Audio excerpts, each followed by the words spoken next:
5 on your side at 10 starts now. 90 degrees on the final day of September. The warm weather is not over, and we aren't done flirting with 90 this year. We're tracking a toasty start to October. Shutdown showdown. The possible impacts as the deadline to keep the federal government open is just minutes away. Our top story, a St. Charles teenager shot, stabbed, and left to die in his own bed. And he was calling out her name, saying, "Mommy, mommy." Tonight, his mother is charged with his murder. A shocking crime tonight in St. Charles. Good evening. I'm Mike Bush. And I'm Kelly Jackson. Krista Roy is accused of killing her 16-year-old son. 5 on your side's Brent Solomon talked with prosecutors tonight about the disturbing details of the teen's violent death. Disturbing indeed. It happened in a quiet neighborhood just south of 370 yesterday morning. When police were tipped off that something was unusual, they went to Roy's home and made that shocking discovery. But the boy's mother wasn't even there. It's an unexplainable event. It was just before 11 Monday morning here on Lightfoot Drive. Friends of a 16-year-old boy called police because they weren't able to reach him. They had dropped him off about 2 o'clock in the morning, I believe on Saturday, and hadn't been able to get in touch with him. So they asked the police to go by and do what we call a welfare check to make sure everything was okay. When they got to his door, they immediately noticed a foul odor. They went inside and found the 16-year-old shot dead with multiple stab wounds.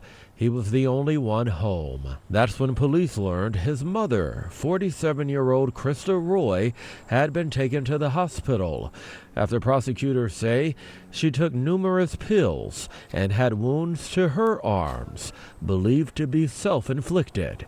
She was later released, and that's when officers made the arrest. She confessed that she had obtained a pistol with the intent to kill her son and herself, and that she shot him several times while he was sleeping in his bed. She then laid down with him because he was still alive, was caressing him, and he was calling out her name, saying, "Mommy, mommy." Prosecutors say even after shooting her teenage son, the suspect didn't stop there. She went to the kitchen, got a kitchen knife, came back to the bedroom, and then stabbed her son to make sure that he would die. She's being held on a $1 million cash-only bond.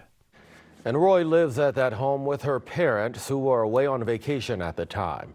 The St. Charles School District says the victim was once enrolled there, so they notified staff so they could connect students with counseling support.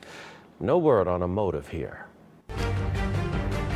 We have breaking news out of Washington tonight, where a partial federal government shutdown is set to begin within the hour. Senators have gone home for the night. Just hours ago, they voted down 2 spending bills, both short of the 60 votes needed to keep the lights on.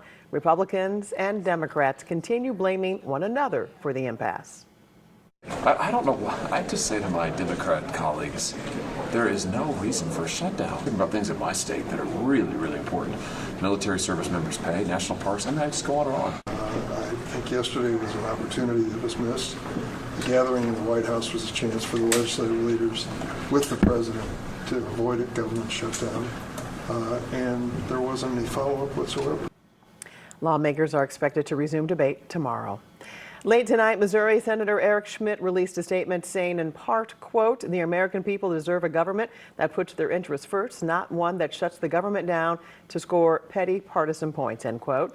And a shutdown, Social Security, Medicare, VA benefits, and student loans would continue, but national parks like the Gateway Arch could close. 750,000 federal workers could be furloughed. Others, like TSA officers, would work without pay. St. Louis McDonald's is closed tonight after a car drove through the restaurant, injuring 4 people. This happened around 2 o'clock this afternoon on North Sarah and Lindell in Midtown. You can see here the car ended up completely inside the McDonald's. Police say the driver had some sort of medical emergency, causing her to lose control. I stood up to go back in, and then through my peripheral, I see something coming at me. So I stepped back, and then the car ran over this fence and into the McDonald's. Crews were eventually able to pull the car out. The driver and 3 teens went to the hospital. They have some broken bones and scrapes. but everybody is expected to be okay. Caught in the act. Tonight, a man is now charged for throwing rocks and objects onto cars on I-44 in South St. Louis. Police arrested Joseph Patzius yesterday at the Jamison overpass after another driver reported their car was hit. This comes exactly 1 week after 9 drivers reported damage to their cars. Patzius is now facing several charges, including assault and possessing meth. Tonight, a truck driver from Louisiana is being held in Jefferson County without bond, charged in a deadly 8-car pileup. Richard Holton faces multiple charges, including involuntary manslaughter. He is accused of causing a crash on I-55 near Festus that killed 3 people Sunday. Police say Holton was distracted and drove his truck into slowing traffic. According to court documents, Holton said he thought he, quote, dozed off. They're going to have to go through Thanksgiving and Christmas and holidays with his absence. Reaction tonight from the loved ones of a child who died at a St. Francis County daycare after the woman charged in his death was released on bond. 3-year-old Conrad Ashcraft died at Poppy's Playhouse in Park Hills in May. He suffocated after he was placed under a weighted blanket. Tiffany Hedrick, who worked at the daycare, is charged with murder. A friend of the Ashcraft family says they are heartbroken by her release. Justice does have to be served, and we have to be accountable for our actions, and there are consequences of such. And, I'm just praying. I'm praying for her and this whole situation too. Hedrick has pleaded not guilty. Well, just hours from now, a public meeting over controversial data centers will be held at St. Louis City Hall. And tonight, we're learning more about the Board of Aldermen's efforts to regulate them. 5 on your side's Laura Barczewski talked with leaders urging residents to show up tomorrow. Laura.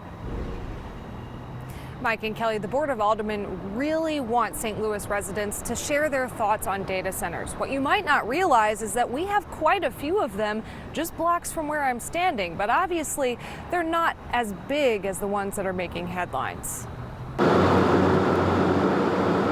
Did you hear that? That's the sound of one of St. Louis's 13 data centers listed inside the city limits. For the most part, they are, a floor in a building, and I've toured a few of them, and some of them are doing some pretty cool, environmentally sustainable, efforts to reduce their carbon footprint. So I think that there are right ways to do this, and but we have to figure out what is that right way for St. Louis. Mayor Kara Spencer's Executive Order 92 and Alderwoman Ann Schweitzer's Resolution 111 are meant to do exactly that, explore a framework for data centers in the city. Anyone who is applying to have a data center permitted in the city of St. Louis now has to go through a conditional use process that has a much lengthier amount of questions that any project needs to answer, which is really important. The resolution spells out these questions for developers to answer, like how much power is required to operate the data center, how much water the proposed facility will use, and are there any community benefits? I am very concerned about meeting greenhouse gas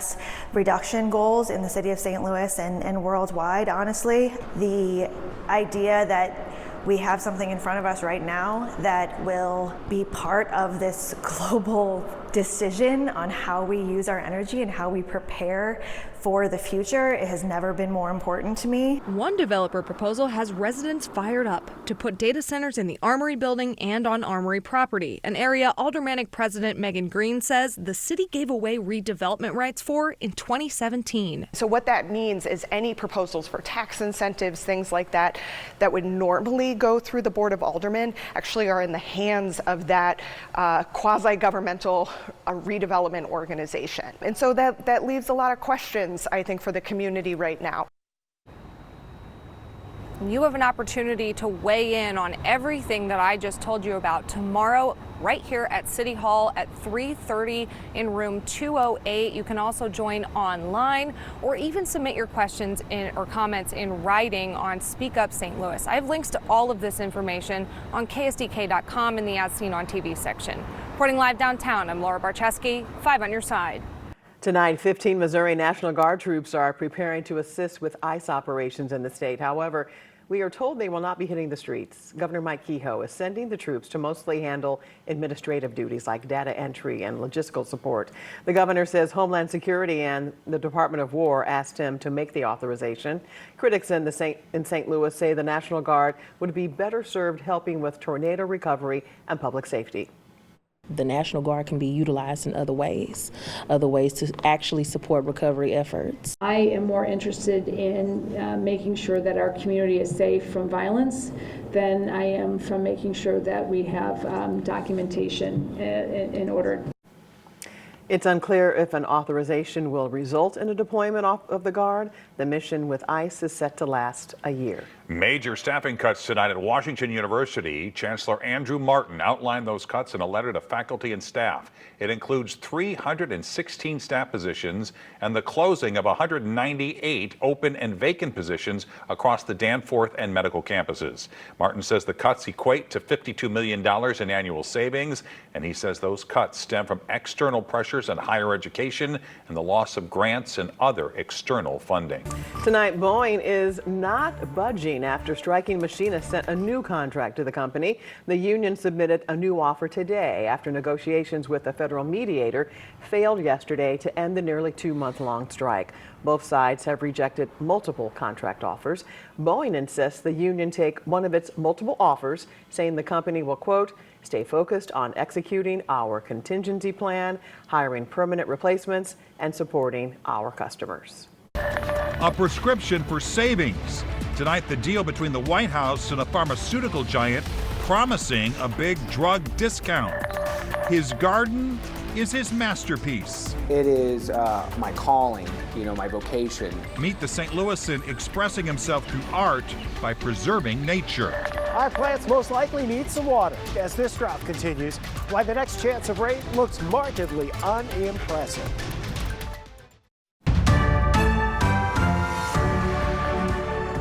It's about to get a lot easier to hop over the pond from St. Louis Lambert International Airport to London, England. According to our partners at the St. Louis Business Journal, British Airways will begin offering nonstop flights. It will be the first time St. Louisans can fly directly to London in more than 20 years. More details are expected to be announced tomorrow morning. President Trump is touting a plan to lower the cost of prescription drugs. Today he announced Trump RX. It's a federally run direct-to-consumer website for Americans to buy their medications. He also announced a deal with Pfizer to offer all of its drugs to Medicaid patients at reduced costs in exchange for tariff relief. Pfizer will also offer lower prices of some of its drugs on the website.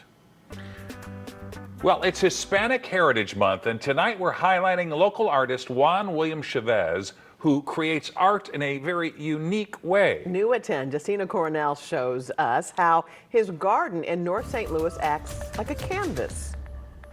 We're here at the Northside Workshop. It's a place that me and my partner Kirsten Torres founded about 13 years ago. The Northside Workshop mission combines art and ecology, and we do that through advocating and supporting native bees and native plants. This garden is a green space meant to grow, a sanctuary where plants thrive. But these are some of the native plants that we share and tell people. And artists do too. Yeah, you can just smash down these berries, and then we can paint with it. Artist, activist, educator, and beekeeper Juan William Chavez. Bumblebees will put it on their back leg. Considers this outdoor space as a studio. It opens up to curiosity, exploration, your own pace. It embraces the ecosystem in its natural form. And in addition, you also are involved with self-expression, your community building with your neighbors, your friends. His heritage is also rooted here. My mom is from St. Louis. My dad's Peruvian. They met when my dad was going to school at WashU. They got married and they moved back to Peru. So me and my sister were born in Peru. But the house I grew up in was very Peruvian. There was definitely artifacts of, tapestries, pottery. What would you say potentially just being Peruvian American and what that means maybe as an artist, but overall in celebrating this month? The environment is connected to culture always, and so in some of the plants that we have outside, some represent family members, they represent ancestral plants. So it's a really good way to connect with your heritage. Being Peruvian, we've grown potatoes here, we've grown quinoa here. We've grown these things that are close to our ancestral history, and we feel close to that culture. close to the culture, which led to his calling. What does this work mean to you? It means everything. You know, this type of work, it's about community, it's about the environment. You know, it is my calling, you know, my vocation. Justina Cornell, 5 on your side. Visitors can schedule appointments to do a tour of the garden. And if you want to check out his work, Juan William Chavez will be the artist in residence at Lohmeyer Sculpture Park next year. And you can watch our full special on Hispanic Heritage Month in the St. Louis area anytime on our 5+ streaming app. Download and watch for free on your Roku, Fire, Apple, Samsung, or LG TV. Some superheroes showed up at St. Louis Children's Hospital today. Every year, the St. Louis Police SWAT team practices their rappelling skills while visiting with patients. They dress up as superheroes to make quite the show for the kids inside. Spider-Man, the Hulk, Thor, even Captain America were there. We wear so many hats doing our normal tour of duty. Not only are we instructing other officers, we're responding to hostages and other crisis scenarios that require SWAT response. So this is really nice to break it up and really give back to the kids and also just have a fun day for us overall. And the kids just love seeing Spider-Man come down their building. I love that. Well, Chief Meteorologist Scott Connell is here with the weather impact forecast. A little bit of a dust up in the area, Scott. Yeah, for some of us, this was interesting here. Most of us don't see, you know, a lot of active weather this week. We've seen mainly calm winds, lots of sunshine. Skies mostly clear to partly cloudy now. We made it up to 90 degrees today, but this very warm weather under these clear skies. Watch what happens at the pool here over in Edwardsville. Whoa, look at that. Do you see the little... There it is, the little whirlwind, like a dust devil. We'll show it to you again. This is from Michelle and Kyle Kepler over in their backyard. Now notice there's a farm field there in the back. We'll reset the video for you. There it is at the beginning. Look at that box, that storage box. Watch the floaties. Of course they're lightweight, right? So here it comes again. Your little whirlwind's going to swing right through, going right over the pool. It's just, you know, it's only, what, maybe 10, 12 feet wide. So here's what the deal is. It's like a dust devil, very similar. Daytime sun heating the ground. We've had a lot of that this week. Plenty of sunshine heating up the ground and doing so rapidly. Now, when we get that heating, as the air starts to rise, you get a low pressure area that develops. It's a very localized area of low pressure. So it's not big. It's not a big storm system. Very localized. And you start to see the air flow in to replace the rising air. That's when we start to see those little dust devils form, or in this case, the whirlwind that went across the pool. And it'll sustain itself. They're usually really small. They usually don't cause any big damage. But I got to tell you, that was a pretty big storage box flying through the air. You don't want to be under that if it comes down. But that was in Edwardsville. That was on Monday. No severe weather, no clouds, just kind of dust devil, whirlwind sort of thing. And that happens. 76 degrees right now. 57 our dew point, 90 and 62 the numbers in the books for today. Yes, another 90-degree day to end the month of September. We're down into the low 60s in town tonight, 50s outlying areas. Tomorrow, a little extra cloud cover in the mix, but no rain out of that cloud cover. Good day to work outside. We're back into the mid-80s. We do have a little extra moisture here across the region through tomorrow into tomorrow night, but none of these clouds that we see tomorrow are going to be able to produce any rainfall. Temperatures once again flirt with 90 degrees on Friday before over the weekend we drop back into the mid-80s. It does look like a good weekend for us. Both Saturday and Sunday, temperatures will be in the mid-80s for highs. Very limited amounts of cloud cover. And you know what? The next 7 days, there's not a whole lot going on. So why don't we give you the bonus 10-day forecast tonight? Slim chance for a shower on Tuesday. Not going to hold your breath on this. You'll turn blue pretty quickly. There's a slightly better chance maybe by Friday that we see a little shower action. And not this Friday. Not this Friday. Next Friday. Yeah, maybe it's a little cooler at that point. All right. Scott, thanks. Frank is here with sports. Mike, we will beat the new president of the Cardinals. A star in the Blues looks so good tonight, you never would have known he had a horrible injury. And we have a sportscast with Spike Lee and Jason Bateman. Stick around, please.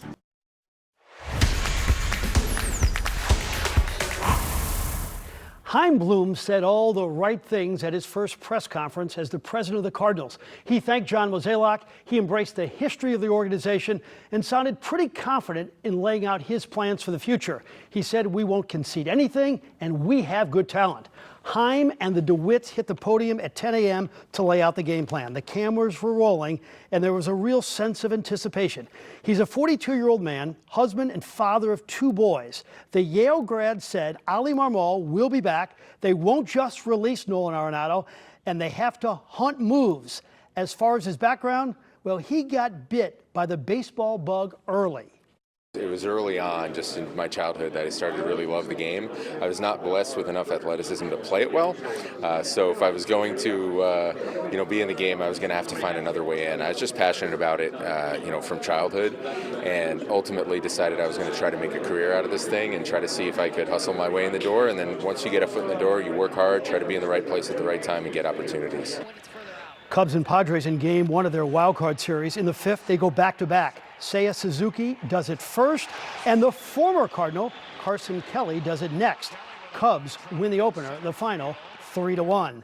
The Yankees were not doing the right thing for Spike Lee tonight against the Red Sox, and I have to show you a freak of nature.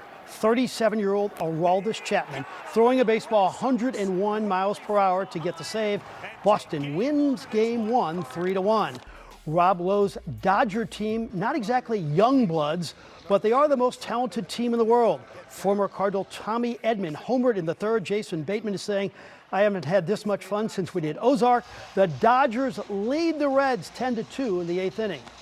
August 13th, 2024 could turn out to be one of the greatest days in the history of the Blues franchise. Doug Armstrong signed the Edmonton duo of Philip Broberg and Dylan Holloway to offer sheets. Preseason Hockey Tonight stars in town, Jordan Kyrou, Holloway, that is nice. This is nicer. Broberg on the wraparound goal. A little later, Kyrou to Holloway, again, great to see Holloway healthy. Dallas wins, though, 5-3. Media Day in the Atlantic 10, and the SLU Billikens made the rounds. Josh Schertz and Robbie Avila representing the men, and Coach Rebecca Tillett and Zaya Nugent there for the women's team. Avila was named to the preseason all-conference team. Billikens picked to finish second. Robbie on his loyalty to his coach. Just seeing the vision that he has, for my future, I think the system that he, runs is, perfect for me. And so instead of becoming like a pick and pop big or just a pick and roll big, in any other system, I think, all those kind of, what led me to stay with him at St. Louis. Finally tonight, on paper, the Chaim Bloom hire appears to be good. The man took the Rays with a tiny payroll to the postseason 5 times. And those Red Sox, who you just saw in the playoffs, have quite a few players that Bloom drafted and developed. And it's a good thing he's been in the organization for 2 years observing. But it doesn't take a Yale grad to realize how far behind the Cardinals are in the Central Division. Think about Chaim's roster right now. The leading home run hitter was Wilson Contreras with 20. The Chicago Cubs had 6 players with more than 20 homers in their lineup today. And the pitching, every team in the division has more quality arms. The Cardinals don't want to use the R word, but I can. This is a rebuild. It's okay to say it. This is 3 consecutive playoffless years. This is a team who finished 19 games out of first place. The elite talent is either not there or not quite ready for the big leagues. But I like his resume, and eventually I think we will all like Chaim Bloom's baseball team. And that'll do it for Frankly Speaking. Let's send it back. Thanks, Frank. Members of a popular R&B group stopped in their tracks in downtown St. Louis. The sounds of a local singer that was music to their ears. And right after this newscast, you can switch over to our 5+ streaming app to catch the latest episode of Outside the Forecast. An SEC official is going to break down how storms impact your favorite college football teams on game day. You can watch for free on your Roku, Apple, Fire, Samsung, or LG TV. A legendary R&B group walks into a bar in downtown St. Louis. This is not a setup to a joke. It's very real. It ended up becoming a dream come true for a local musician.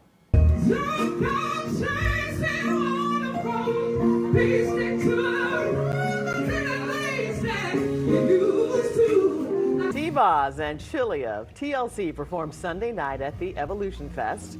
They were headed back to their hotel when they heard their song, Waterfalls, being performed live as they drove by Broadway Oyster Bar. So they stopped to surprise University City native and The Voice alum Trish Period and her band. I literally tried to make sure that I did not pass out. I felt like literally my heart beating outside of my chest. I feel like I'm on cloud 9. I feel like I was chosen for such a time as this. And the video of the surprise quickly went viral, and Trish says her phone has been ringing off the hook ever since. How cool is Isn't that cool? And I don't know how they heard it. Their windows must have been down or I don't something, know. but worked out. Meant to be. Yep, there you have it, 5 on your side at 10. We're always streaming on 5+. Be sure to start your day with Today in St. Louis. That starts at 5 a.m. Have a great tomorrow.